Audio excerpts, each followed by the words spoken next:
Students, आज हम discuss करने वाले हैं लेथ एंड इट्स पार्ट्स। तो जब भी हम लेथ की बात करते हैं, ये मशीन टूल में हमारे पास सबसे इम्पॉर्टेंट मशीन टूल लेथ को माना जाता है। इसके पीछे रीज़न क्या है, तो इसकी हम हिस्ट्री भी समझेंगे, इसकी पूरी कंस्ट्रक्शन, वर्किंग प्रिंसिपल, इसके ऑपरेशंस, हर चीज़ को यहाँ पर हम डिटेल में डिस्कस करने वाले हैं। सबसे पहले आप ये समझिए कि जो लेथ है ये हमारा ओल्डेस्ट मशीन टूल है। जब भी हम आजकल जो मशीन टूल्स हैं इनकी बात करते हैं, चाहे आप ड्रिलिंग ले लो, मिलिंग ले लो, ग्राइंडिंग की बात कर लो, इनमें लेथ सबसे पुराना मशीन टूल है। अगर इसकी मैं थोड़ी सी हिस्ट्री में जाऊं तो लेथ का जो यूज़ है वो हम बहुत पहले से करते आ रहे हैं। पहले लेथ को यूज़ किया जाता था वुड वर्किंग के लिए, कि लकड़ी का अगर आपको कोई भी काम करना है तो हम लेथ को यूज़ कर लेते थे। तो जैसे लेथ के नाम में ही क्लियर है, इसमें आता है LATHE। पहले इसे बोला जाता था लठ। लठ का मतलब आपको पता होगा, लकड़ी का एक हमारे पास कोई पीस। तो लकड़ी के जितने भी हमारे पास काम होते थे उनको करने के लिए हम पहले लेथ का यूज़ करते थे।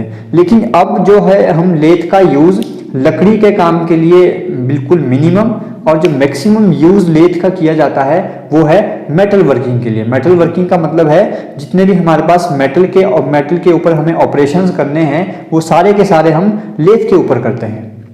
पहले ये क्यों पॉसिबल नहीं था, तो पहले ना तो हमारे पास इतने हार्ड मशीन जो है वो कटिंग टूल अवेलेबल थे कि वो किसी मशीन को कट कर सके, ना हमारे पास पावर के कोई ऐसे मेथड अवेलेबल थे कि हम कंटिन्यूअसली मशीन को रन करवा सकें। तो ऐसे बहुत सारे रीजंस थे जिनकी वजह से पहले हम लेथ को मेटल वर्किंग के लिए यूज़ ना करके हम यूज़ करते थे सिर्फ वुड वर्किंग के लिए। लेकिन अब हम लेथ का यूज़ करते हैं मैक्सिमम मेटल वर्किंग के लिए। यहाँ पर एक वर्ड मैं बार बार यूज़ करूँगा, वो है मशीनिंग। ये हम ऑलरेडी एक लेक्चर में डिस्कस कर चुके हैं कि मशीनिंग क्या है। अगर आपको हल्का सा इसका आइडिया दूं तो मशीनिंग का मतलब यहाँ पर होगा कि हमारे पास कोई भी वर्क पीस है उसको डिजायर्ड शेप में बदलने के लिए हम जो भी ऑपरेशंस यहाँ पे यूज करेंगे, मैं उसको कट करूँ, उसके सरफेस से चिप्स निकालूं, उसे ग्राइंड करूँ, जो भी यहाँ पे हम ऑपरेशंस करेंगे उस मेटल के पीस को अपनी डिजायर्ड शेप में लाने के लिए, उस सबको मैं यहाँ पे नाम दूंगा मशीनिंग। तो इस वर्ड को मैं यहाँ पर बार बार यूज करने वाला हूँ। एक और चीज आपको क्या ध्यान रखनी है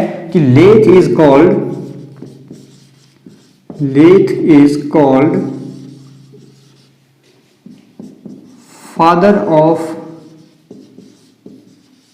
ऑल मशीन टूल्स। लेथ को हर मशीन टूल का फादर बोला जाता है। इसके पीछे रीजन क्या है, जितने भी ऑपरेशंस आप सोच सकते हो वो हम सारे के सारे ऑपरेशंस लेथ के ऊपर कर सकते हैं। एक तो ये सबसे ओल्डेस्ट है, रीजन नंबर 1। रीजन नंबर 2, आप जितने भी ऑपरेशन सोच सकते हो, आपको फेसिंग करनी है, आपको टर्निंग करनी है, टेपर टर्निंग करनी है, ग्राइंडिंग करनी है, नर्लिंग करनी है, ड्रिलिंग करनी है, टैपिंग करनी है, आपको और कोई ऑपरेशन करना है, वो हम सारे के सारे थ्रेड काटने हैं आपको, ये हम सारे ऑपरेशंस लेथ के ऊपर कर सकते हैं with the help of different cutting tools. तो इनके लिए हमारे पास अलग अलग टाइप के कटिंग टूल्स अवेलेबल हैं जिनको हम लेथ के ऊपर होल्ड करवा के अपने डिजायर्ड जो भी ऑपरेशंस हैं वो यहाँ पर कर सकते हैं। तो इसीलिए लेथ को बोला जाता है फादर ऑफ ऑल मशीन्स। और अगर आपको लेथ को डिफाइन करना हो तो लेथ को हम क्या बोलेंगे, lathe is a machine tool, lathe is a machine tool used to produce cylindrical surfaces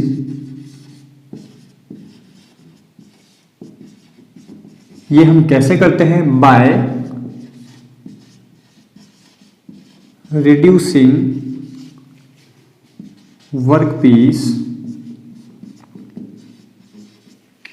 and by moving cutting tool along or across the workpiece।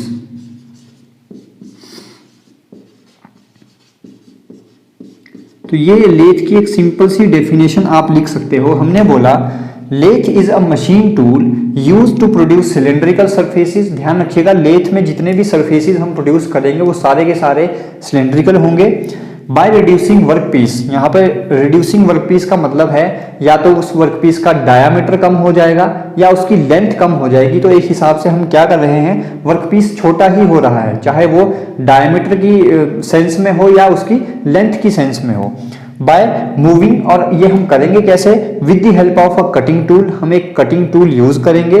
वो कटिंग टूल का मोशन क्या हो सकता है, अगर वर्क पीस ऐसे लगा है तो इसके अलोंग भी हो सकता है और ऐसे भी हो सकता है, उसके अक्रॉस भी, यानी in the direction of axis of work piece और अक्रॉस का मतलब है इसके परपेंडिकुलर भी हो सकता है। तो ये दोनों मोशन, इसके अलावा और भी मोशन हो सकते हैं। हम किसी एंगल पर भी टूल को होल्ड कर सकते हैं। वो हमारे पास डिफरेंट यहाँ पर क्राइटेरियाज आ जाते हैं कि हमें किस तरह का ऑपरेशन करना है, लेकिन मेनली हम यही दो कंसीडर करते हैं कि या तो वर्क पीस के अलोंग या उसके अक्रॉस। तो ये सिंपल सी डेफिनेशन है लेथ की। अब देखते हैं इसका वर्किंग प्रिंसिपल क्या है। Please pause the video to note it down. Lathe का वर्किंग प्रिंसिपल बहुत आसान है। देखिए होता क्या है, मान लीजिए ये हमारे पास कोई वर्क पीस है, इस वर्क पीस को हम होल्ड करवाते हैं किन्हीं होल्डिंग डिवाइसेस के बीच में या सेंटर्स के बीच में। ये हम अभी डिटेल में डिस्कस करेंगे।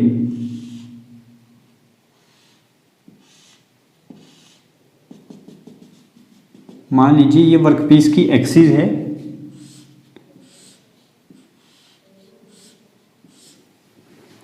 ये हमारा वर्कपीस जिसको हमें मशीन करना है डिजायर्ड शेप में, इनको बोलते हैं सेंटर्स और होल्डिंग डिवाइसेस। ध्यान रखिएगा,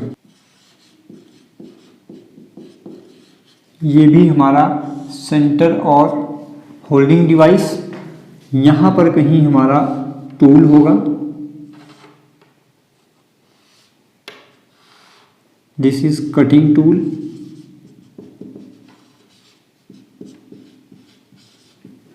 अब होता क्या है, वर्कपीस को रोटेट करवाया जाता है इन सेंटर्स और होल्डिंग डिवाइसेस के बीच में, और कटिंग टूल को हम मूव करवाते हैं इस तरफ और ऐसे देते हैं हम feed motion.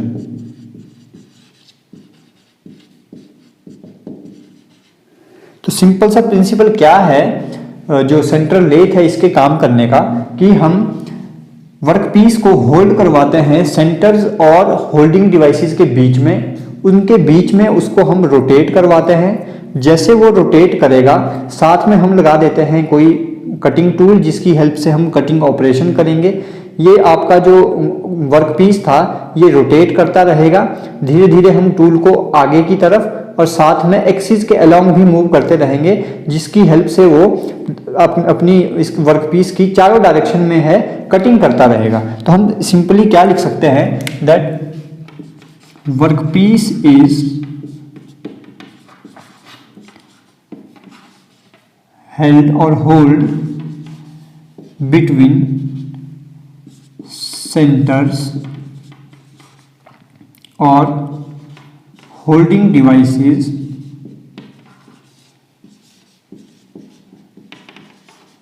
and rotated. Then a tool, a cutting tool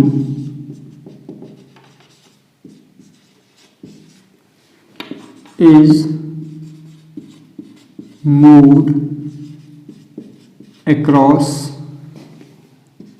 workpiece and feed motion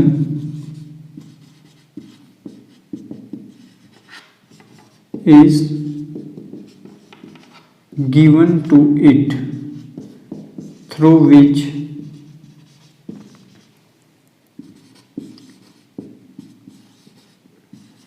machining is done. तो ये इसके काम करने का सिंपल प्रिंसिपल है। हमने क्या बोला, वर्क पीस को किन्हीं दो होल्डिंग डिवाइसेस के बीच में हम होल्ड करवाएंगे। वर्कपीस को रोटेट करवाया जाता है, साथ में हम एक कटिंग टूल लगा देते हैं। इस कटिंग टूल को हम आगे की तरफ और साथ में फीड देते हुए ऐसे भी मूव करवाते हैं, जिसकी हेल्प से हमें कटिंग ऑपरेशन मिल जाता है, या हम सिंपली बोल सकते हैं कि मशीनिंग हो जाती है। अब देखते हैं लेथ के इंपॉर्टेंट पार्ट्स क्या क्या है। Please pause the video to note it down. कि इसके लेथ के वैसे तो बहुत सारे हमारे पास पार्ट्स हैं, लेकिन याद रखने का एक सिंपल तरीका आपको बताता हूं।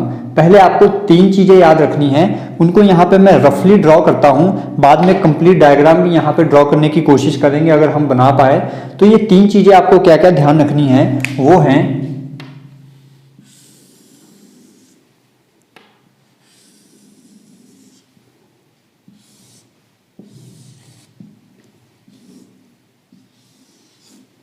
कुछ इस तरह से, जिसको हम बोल देते हैं लेथ बेड,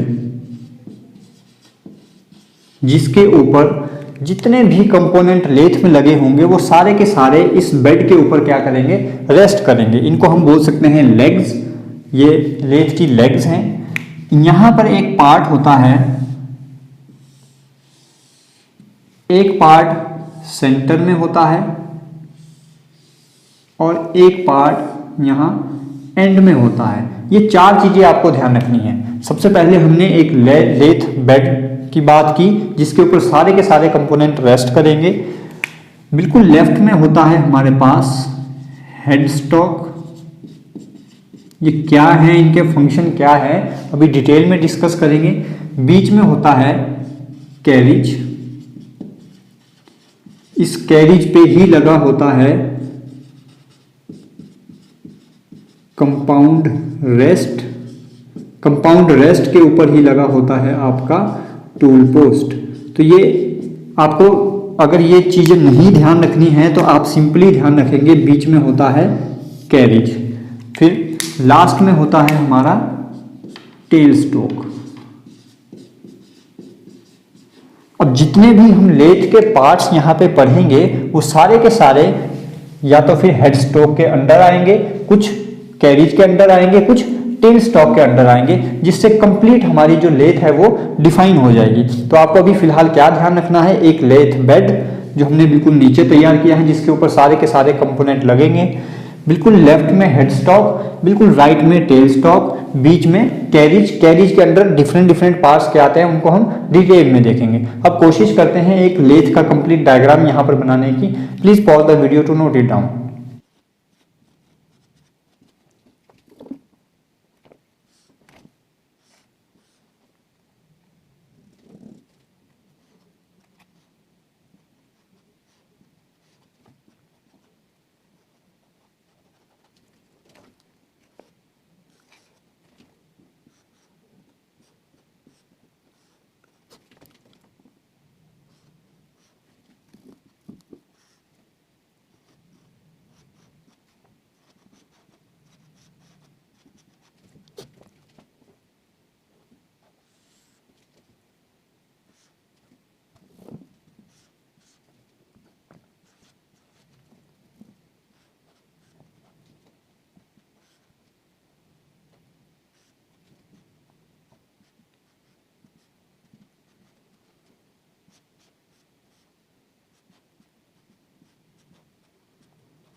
ये रफ सा स्केच आपके सामने है सेंटर लेथ का। इसकी एक अच्छे वाली पिक्चर आपको डिस्क्रिप्शन बॉक्स में प्रोवाइड कर दूंगा, आप वहां से कंप्लीट देख सकते हैं। फिलहाल यहां से देखने की कोशिश करते हैं कि किस पार्ट को हम क्या क्या बोलते हैं। तो सबसे पहले स्टार्ट करते हैं नीचे से। इसको हम बोलते हैं बेड। ये भी हमारा बेड, या हम लेग्स भी इनको बोलते हैं। This is tray. थोड़ा थोड़ा साथ में फंक्शन भी देखते जाइए, हर एक पार्ट का फंक्शन क्या है। तो ये बेड या लेग्स जिनको हम बोलते हैं, इनका फंक्शन क्या रहता है, पूरी की पूरी मशीन को सपोर्ट करना, यानी ये हमारी फाउंडेशन है पूरी सेंट्रल लेथ की। यहाँ पे लगी है ट्रे। अब ट्रे का काम क्या रहता है, जो भी यहाँ पर ऑपरेशंस होंगे उनके दौरान बहुत सारा मटेरियल रिमूव होगा, चिप्स निकलेंगी। चिप्स का मतलब है जो वेस्ट मटेरियल होगा, कोई मेटल कटेगी वो पार्ट निकलेगा, वो सारा का सारा साथ में कोई कूलेंट या अगर लुब्रिकेंट हम यूज़ कर रहे हैं तो वो सारा का सारा इकट्ठा होता रहता है ट्रे में। नेक्स्ट देखते हैं, इस पार्ट को हम बोलते हैं complete part head stock.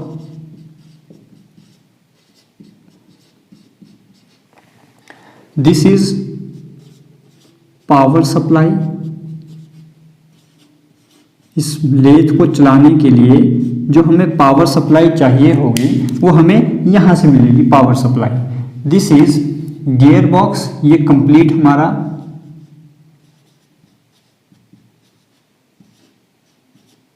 Gear box है। इस वाले लीवर को हम बोलते हैं, अब अगर कहीं पे गियर मैकेनिज्म लगा है तो क्लच भी जरूर होगा, this is called clutch lever.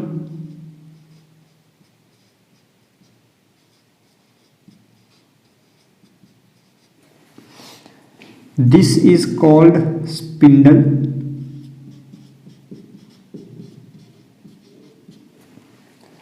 This is called चक।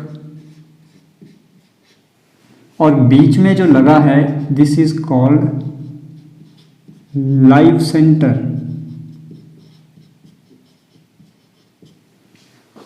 ये दोनों एक साथ यूज नहीं होते, चक और लाइव सेंटर दोनों में से या तो हम चक यूज करेंगे या फिर लाइव सेंटर यूज करेंगे, लेकिन आपको दिखाने के लिए यहां पर दोनों बना रखे हैं। This is called this tool post. Tool post आपकी रेस्ट करती है कंपाउंड रेस्ट के ऊपर।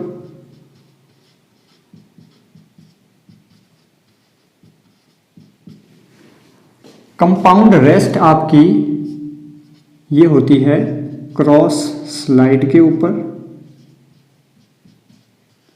और क्रॉस स्लाइड के नीचे ये वाला part this is called saddle.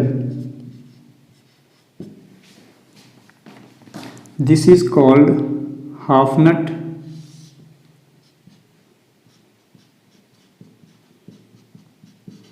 Half nut engaging liver.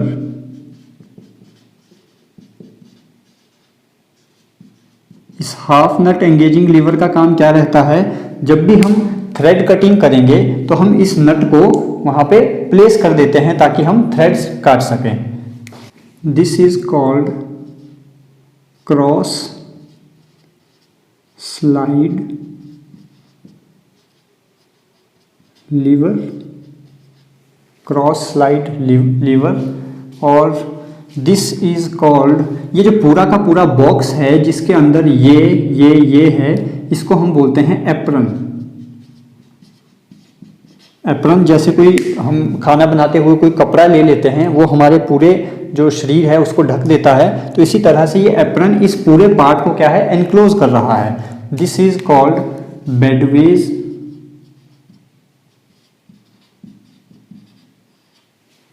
और यहां पर हमारा रहता है this is called feed rod.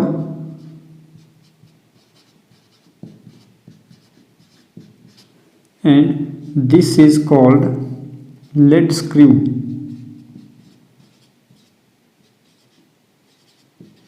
जो काम आती है हमारे थ्रेड्स वगैरह काटने के लिए। और यहाँ पर पार्ट रहता है this is called dead centre.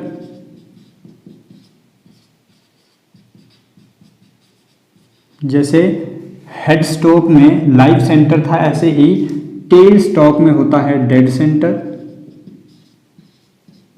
अब इसको डेड और इसको लाइव क्यों बोला जाता है, ये हमेशा रोटेट करता है, ये स्टेशनरी रहता है, तो यही रीजन है इसको लाइव सेंटर बोला जाता है, इसको डेड सेंटर बोला जाता है। दिस इज कंप्लीट स्पेसिफिकेशन और कंप्लीट डिटेल ऑफ लेथ।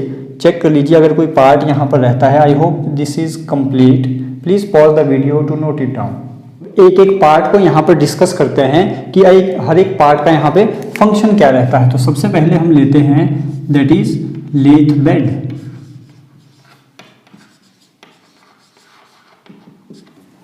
अब लेथ बेड क्या था, डायग्राम में आपने देखा होगा सबसे नीचे हमने 2 लेग्स बनाई थी और उसको हमने बोला था लेथ बेड। तो लेथ बेड क्या है, it is the basic foundation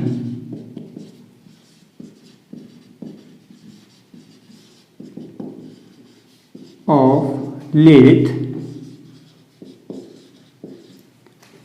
on which, जिसके ऊपर all the 3 units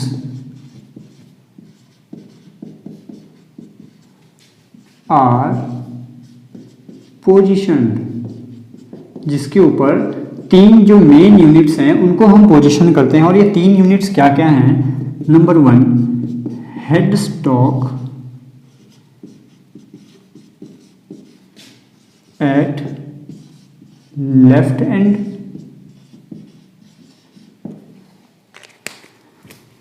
number 2 carriage eight middle, number 3 tell stock at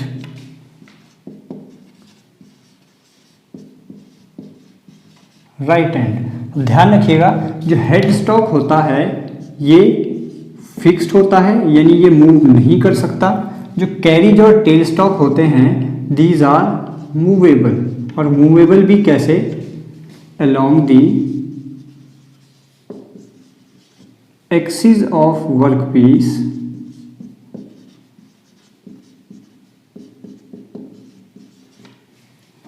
और across it, यानी दोनों टाइप का मोशन, वर्कपीस के along भी मोशन कर सकते हैं और उसके अक्रॉस भी मोशन कर सकते हैं। अब जो लेथ बेड होता है इसकी जो कैरेक्टरिस्टिक्स हैं वो क्या क्या होनी चाहिए वो भी यहाँ पे देख लीजिए। बिल्कुल बेसिक फाउंडेशन है तो सबसे ज़्यादा स्ट्रॉन्ग होनी चाहिए, स्ट्रॉन्गेस्ट। ये बनी होती है, जो लेथ का बेड है ये बना होता है आपका made of cast iron. Number 3 point आ जाता है कि देखिए जब मशीन कोई चलेगी तो वहां पर वाइब्रेशंस भी होती हैं, तो जो लेथ बेड होता है इसके पास कैरेक्टरिस्टिक होनी चाहिए कि उन वाइब्रेशंस को एब्जॉर्ब कर सके। तो इट शुड हैव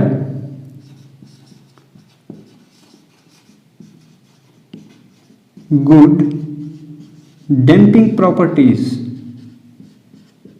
या गुड डैम्पिंग कैरेक्टरिस्टिक या प्रॉपर्टीज आप कह सकते हैं।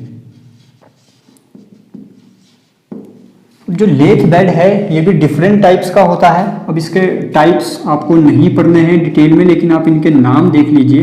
लेथ बेड के टाइप्स आ जाते हैं हमारे पास flat type,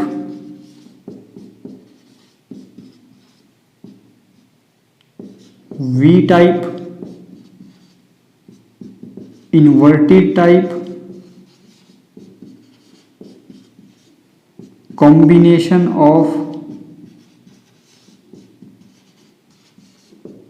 flat and V type. तो ये कुछ डिफरेंट टाइप्स के लेथ बेड हैं जो हमारे पास अवेलेबल रहते हैं। Flat, V type, inverted type, combination of flat and V type. तो ये लेथ बेड की कुछ इंपॉर्टेंट पॉइंट्स थे जो आपको एग्जाम पॉइंट ऑफ व्यू से ध्यान रखने हैं। Please pause the video to note it down. Video बहुत लंबी हो जाएगी तो इसके जो भी रेस्ट ऑफ द पार्ट्स रहते हैं, जैसे हेडस्टॉक है, हेडस्टॉक के अंदर डिफरेंट पार्ट्स हैं, चक है, स्पिंडल है, गियर मैकेनिज्म था, आपका क्लच मैकेनिज्म था, फिर आपका सेंटर में कैरीज आ जाता है, tool post, compound rest, saddle, cross slide, tail stock. इन सबको हम नेक्स्ट वीडियो में डिस्कस करेंगे। अगर आपको वीडियो अच्छी लगी हो तो अपने दोस्तों के साथ जरूर शेयर कीजिएगा और चैनल को सब्सक्राइब कीजिएगा। Thank you.